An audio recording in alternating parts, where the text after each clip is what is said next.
Нұржақып Дулатов. Сабақтың мақсаты өлең, мысал, нақыл сөз, аңыз, бата, әңгіменің жазылық ерекшеліктерін анықтай алу. Бағалау критерийі әңгіменің жазылық ерекшеліктерін анықтап, көркем ойды айта алатын боласыңдар. Балалар, үйге қандай тапсырма берілді? Қандай тапсырма берілді екен? Өлеңнен абай атаның өсиет, нақыл сөздерін беріп жазып жаттап берді. Жарайсыңдар. Ал олай болса бүгін біз абай атаның өлеңін ғылымға көңіл бөлсеңіз өлеңін мәнерлеп оқиықшы. Саяна бастай ғой. Болмасаң да ұқсатпа, бір ғалымды көрсеңіз, ондай болмақ қайда деп айтпа ғылым сүйсеңіз, сізге ғылым кім берер, жанбай жатып түсінсеңіз, дүниеде өзі малда, өзі ғылымға көңіл Келесіз. Өзің үшін үйренсең, жамандықтан жиренсең, ашыласың жинан жолы. Келесіз. Білгенім бар сөзіне қарап, сынау кісілерге қарап, Оқимыз. тез үйрен, тез жөн, жас уақытта көрер. Жарайсыңдар балалар. Ал келесі топ осы нақыл сөздерді жаттап бердік па? Кім айтады? Арыны. Болмасаң да ұқсатпа, бір ғалымды көрсеңіз, дүниеде өзі, мал өзі, қолға көңіл бөлсеңіз. Қандай нақыл сөз? Үйренсең, жамандықтан ескерен. Жарайсыңдар. Қарап, сынау кісіге қарап, сөз алма. Өте жақсы. Келесі. Өзің үшін үйренсең, жамандықтан жиренсең. Өте жақсы. Келесі. Сен кім? Үйреніп тез, жойнан, жас уақытты көңіл бөл. Өте жақсы. Жарайсыңдар.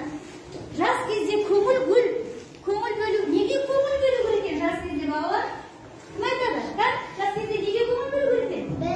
Білімге, өнерге, ғылымға. Ғылымға көңіл бөлу керек екен. Дұрыс па балалар? Иә. Ақын ойын қалай түсіндіңдер? Көрбаға, ақын ойын қалай түсіндіңдер? Өзіндік өз көлігін өзі білдіре алатын сірі ағза. Ол Аллаға біткен бөліп шығарады. Оны өсіру үшін бақ керек. Күнделіктен суғарып, құраған топырақтарын жолау, түбі қосыту керек. Бала да өсіп келе жатқан өсімдік сияқты. Жақсы нәрседен үйреніп, көңілден үйренсе, тамаша адам болып шығады. Ол үшін біз көп оқуымыз, үйренуіміз, керек. Сонда біздің де қоғамда өз орнымыз болады. Жас уақытта көңіл деген olsun. Ya, жарайсың. Тағы қалай түсінді? Сезім? Өмірдің мәні ғылымда, егер ғылымға деген құлшылығымызды оятып, көңіл тоқтататын болса, өмірдің барлығына қол жеткізуге болады. Өте жақсы балалар. Мінекей балалар, қалайтамыз, біз білімді, саналы, тәрбиелі болып ғылымға көңіл бөлетін болса, біз қандай адам болады екенбіз? Білімді адам болады. Жарайсыңдар. Өте жақсы балалар. Өте керемет. Балалар, мына экранға назар аударыңдаршы. Айырмашылығы неде? Көз туралы екі суретке тән қандай айырмашылықтарды байқап тұрсыңдар? Тәрбие. Зиян айта қойшы, бірінші суретте қандай не байқап тұрсың? Кәнекей, тұрып айта қойшы. Жапырақтардың сарғаюы. Жерге жапырақтардың Сарғайып, суы. Аспан қандай? аспан Ашық. Өте жақсы. Жарайсыңдар. Ал екінші суретте?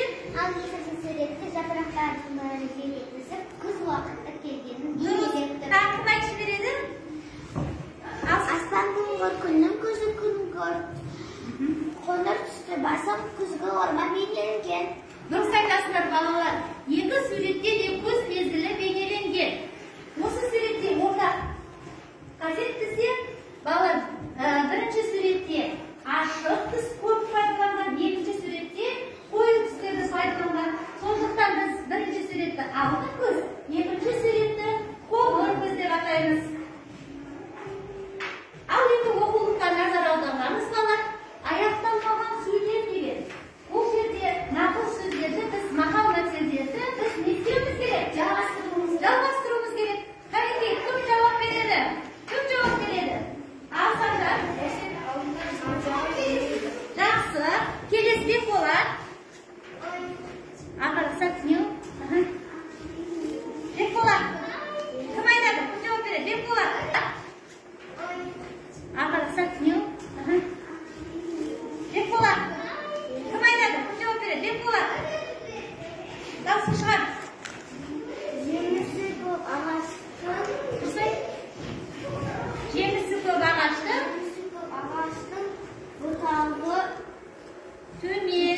Өте жақсы. Үшіншісін кім жауап береді екен? Мөлдір.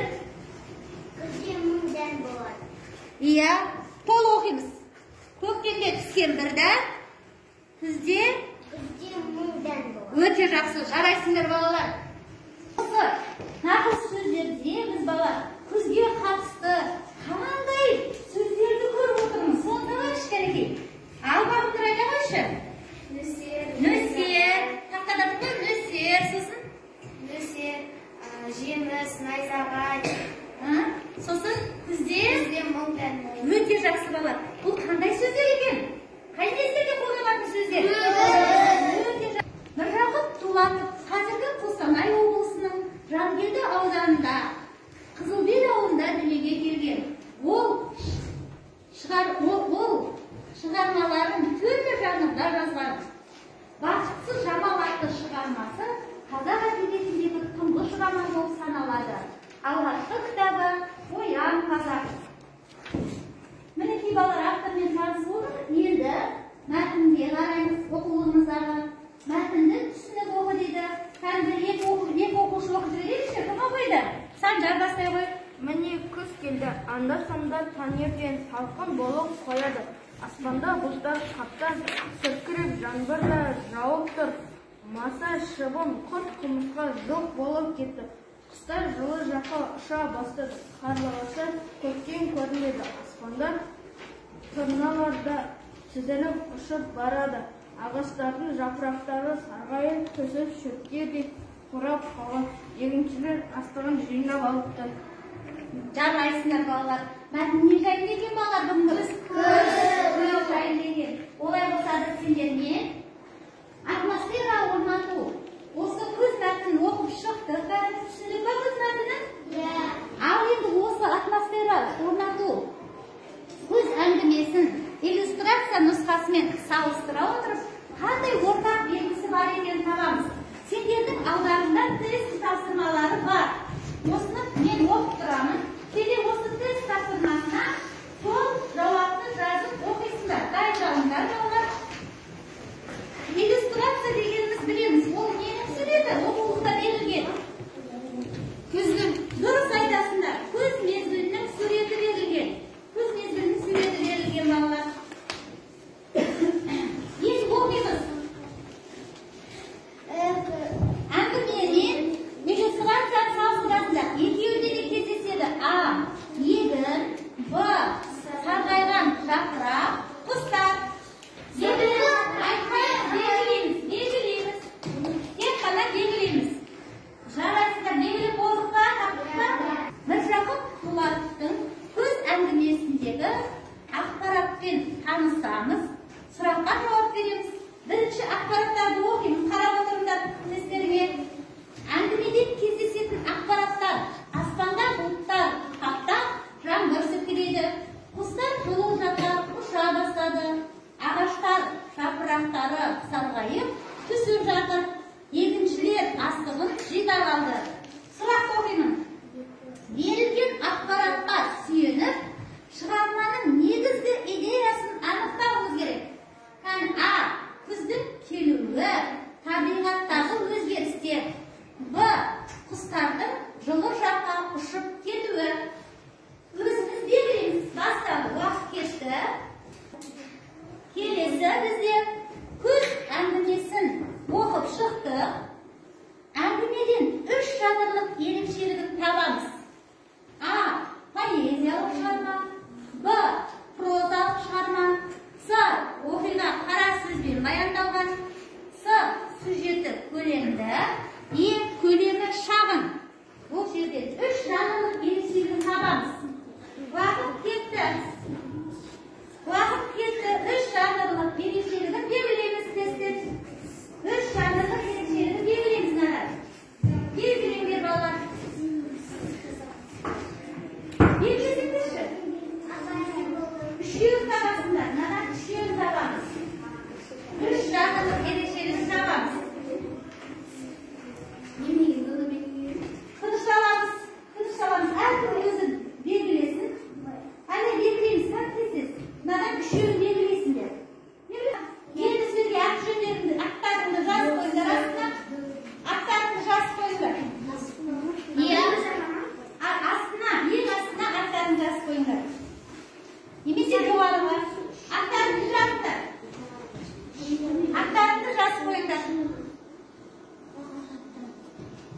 Жазып болдық па?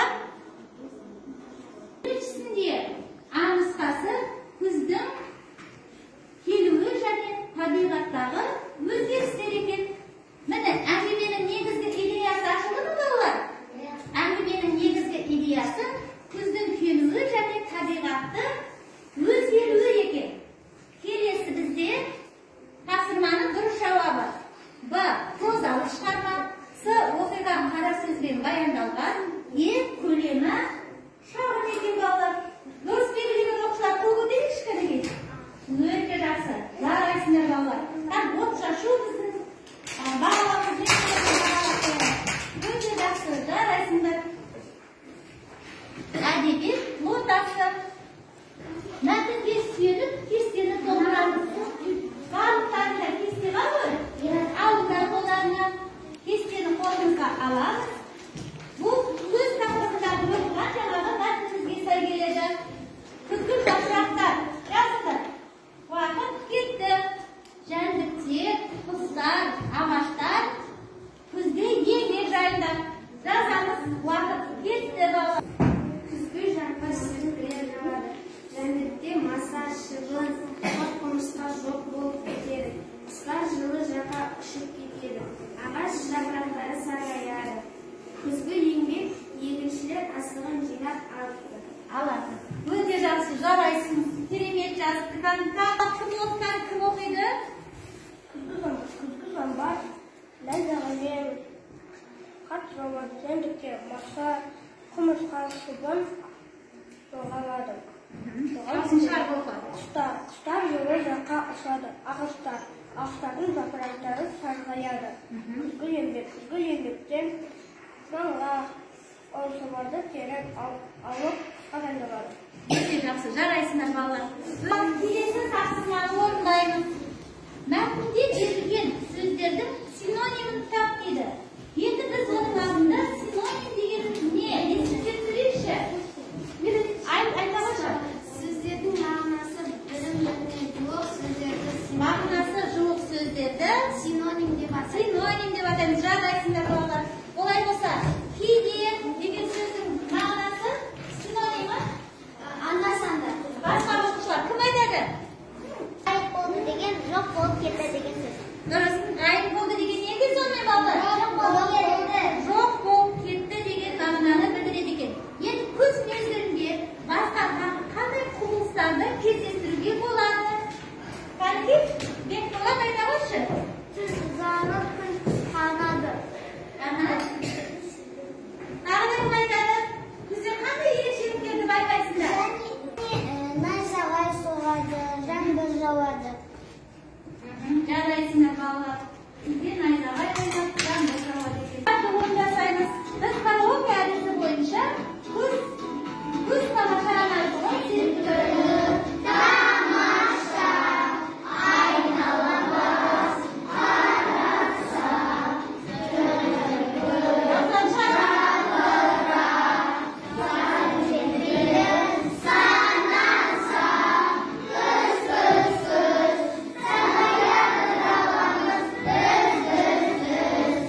қой.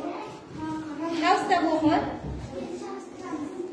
Екінші мол егінге үнсіз ғана қуанады. Үнсіз ғана қуанады. Неге болды?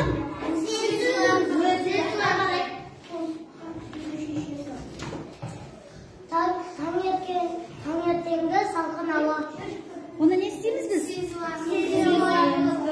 Келесі. Салқын жаңбыр. Сезеді. Жақсы бөлген дұрыс еді. Келесі. Сажат.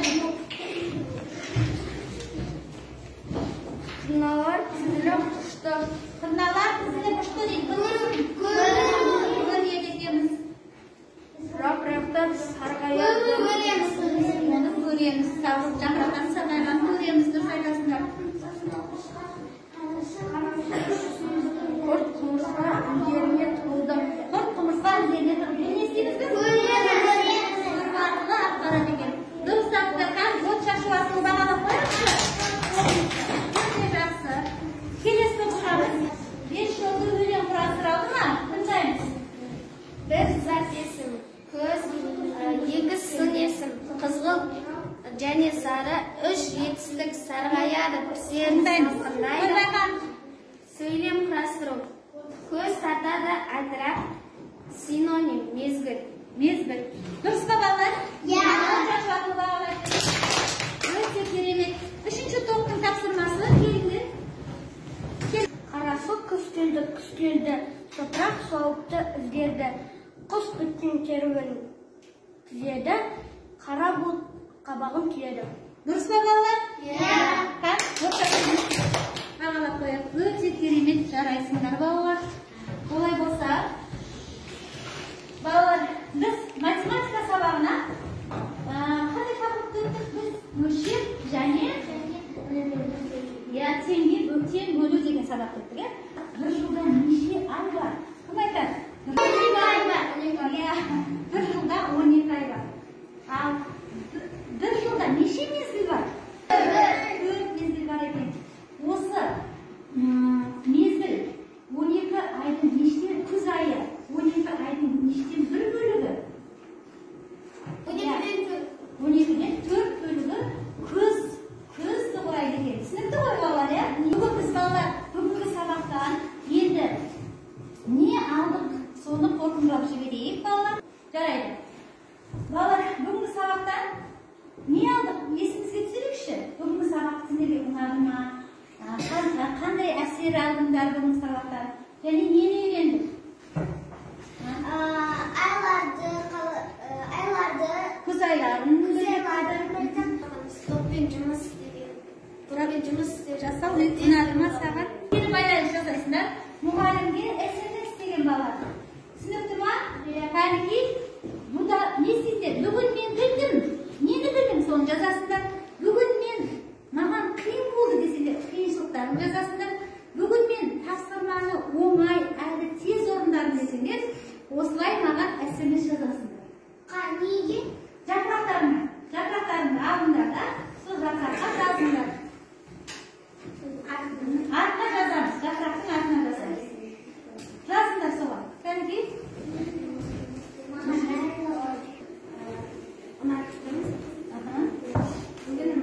Бүгін маған еш нәрсе қиын болған жоқ. Мақсатыңа жеттің ба? Жақсы, өте жақсы. Балалар жеке тапсырма, күз тақырыбында өлең құрастырып келесіңдер. Міржақып Дулатов жайында ақпарат жинайсыңдар. Түсінікті ме үй тапсырмасы балалар? Жарайсыңдар. Бүгінгі сабағымыз барлықтарына ұнады ма? Онда бүгінгі сабақты басқалына қатысымен бағалай беріңдерші. Ұнады ма, ұнамады ма? Ұнаса жоғары қарай, сәл ұнамаса ортаңғы, барша ұнамаса төмен қарай. Кән басқалына қатысымен жұрттарға 2 саусақпен де ұнатты. Өте жақсы жарайсыңдар.